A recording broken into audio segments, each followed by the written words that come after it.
In the spring of 2023, a Grade 2 listed cottage on the Windsor estate was quietly returned to the Crown.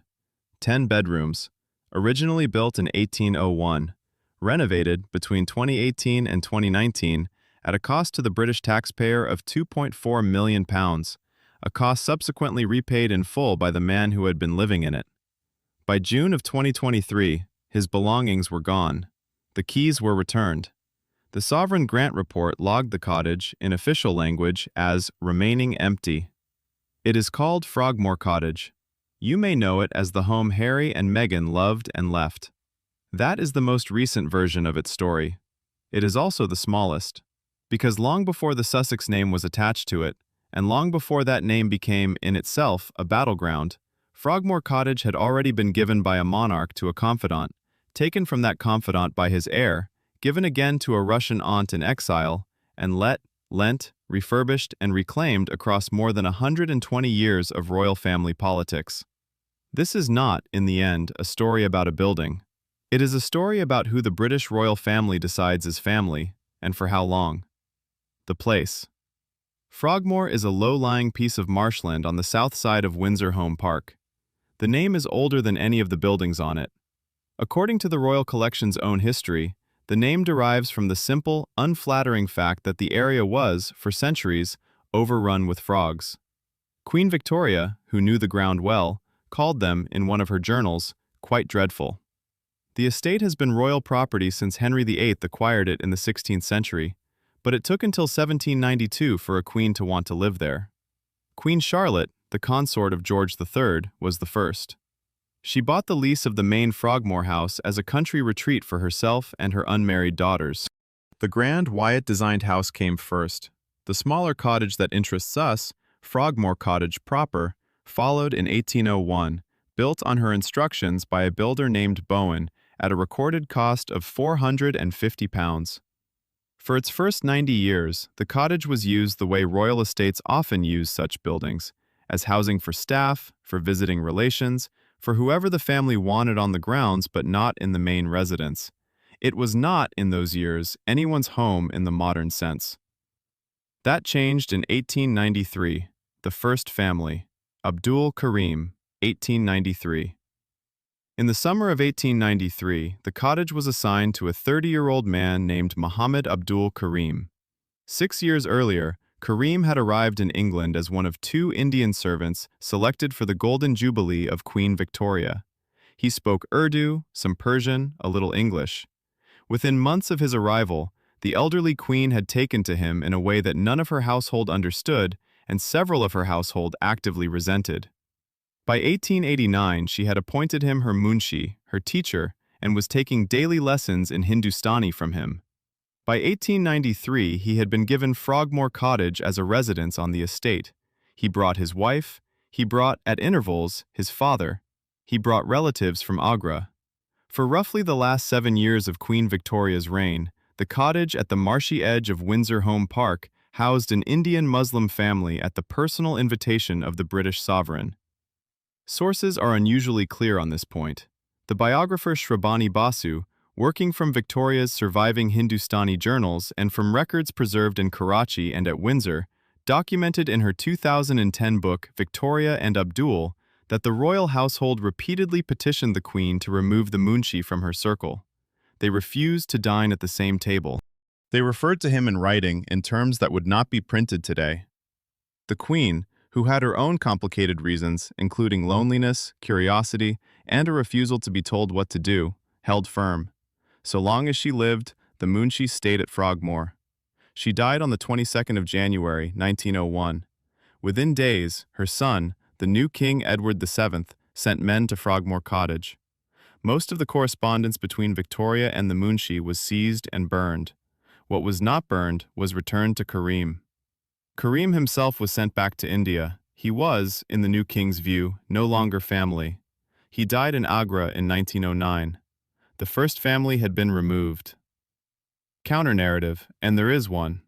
Some historians of the period have argued that the post-Victoria purge was not primarily about Karim. It was about the late Queen's posthumous reputation and the new king's need to establish his own court on his own terms. Whether the motive was race, propriety, royal precedent, or simply a son's long-deferred impatience with his mother's choices is still argued in the biographical literature. What is not in dispute is the fact of what happened. He was given a cottage by a monarch. He was removed from it by the next. The second family. Grand Duchess Xenia, 1925. 24 years later, in 1925, the keys to Frogmore Cottage were given to a woman who, in any reasonable accounting of her life, had nowhere left to go. Her name was Grand Duchess Xenia Alexandrovna Romanova. She was the elder sister of Nicholas II, the last Tsar of Russia. By the time she arrived at Frogmore, her brother and his wife and her 5 nieces and nephews had been dead for 7 years, shot in a cellar in Yekaterinburg in July of 1918. Xenia herself had escaped. In April of 1919, she had been evacuated from Yalta in the Crimea aboard the British battleship HMS Marlborough on the personal orders of her first cousin, King George V. The Marlborough rescue is one of the more uncomfortable footnotes of George V's reign. The same cousin who sent a battleship for his Romanov aunts had, 2 years earlier, withdrawn the offer of British asylum to the Tsar's immediate family, a decision documented in the British Foreign Office papers and acknowledged in the standard histories of the Romanov collapse. He saved the women. He had declined, in writing, to save their brother. Xenia spent her first years in Britain at Wilderness House at Hampton Court Palace on the King's grant. By 1925, the arrangements had been adjusted. She was moved, quietly, with little ceremony, to Frogmore Cottage. She brought what was left of her household, her surviving sons, occasional Romanov relatives, the small and embattled circle of impoverished Russian nobility who had survived the previous decade. The building was, by the standards of what they had lost, modest. By the standards of where they were, it was a kindness. Source: the royal estate's own historical record and several of the Russian émigré memoirs of the period agree on the basics. Xenia lived at Frogmore for roughly the next decade. The cottage required refurbishment more than once during her tenure. Her finances did not stretch to it. The cost fell to the king. By the late 1930s, she had been moved again. Edward VIII, in his brief reign, transferred her to a property back at Hampton Court. She died there in 1960, having outlived 3 British monarchs and the dynasty she was born into. 2 families had now lived in the cottage. Both had arrived as people the British sovereign personally believed in. Both had been moved on, when the personal patron's reign ended, for reasons that were not theirs. The third family. The Sussexes, 2018. In the spring of 2018, the late Queen Elizabeth II gifted the use of Frogmore Cottage to her grandson, Prince Harry, and his new wife, Meghan Markle. The wedding was on the 19th of May. The reception took place a short walk away, at the Grand Frogmore House, the same Wyatt residence Queen Charlotte had bought in 1792. It was, the palace briefings of the time made clear, intended as the couple's long-term British home. The renovation began almost immediately. The cottage required, by official accounting, substantial structural work, roof, electrics, replumbing, the removal of internal walls to convert what had been divided into staff units back into a single-family residence. The cost, drawn from the sovereign grant, was £2.4 million. Source: the Sovereign Grant Report for the financial year 2018 to 2019, published by the royal household and laid before Parliament. In May of 2019, the Sussexes' son Archie was born. The family lived in the cottage for approximately 9 months. In January of 2020, the Sussexes announced their intention to step back from senior royal duties. By that summer, they had moved to California. In September of the same year, a spokesperson confirmed that Prince Harry had repaid the full £2.4 million in a lump sum contribution to the sovereign grant. The cottage remained, on paper, his British residence. For a brief period, beginning in late 2020, Princess Eugenie, the king's niece, and her husband Jack Brooksbank used the cottage with their young son. They moved on by 2022. The Sussexes themselves returned only twice in any documented way, for the late Queen's Platinum Jubilee in June 2022, during which their daughter Lilibet had her first birthday party in the Frogmore Garden, and for the Queen's funeral in September of that year. In January 2023, Prince Harry published his memoir, Spare. Within weeks, the eviction notice was reported by the British press. The couple's representatives confirmed it. The Buckingham Palace official line was that the matter was private.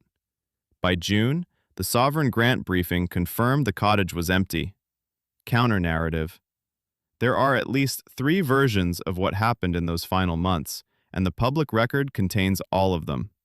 In the version published in Spare, the Sussexes were treated as inconvenient to the family they had married into.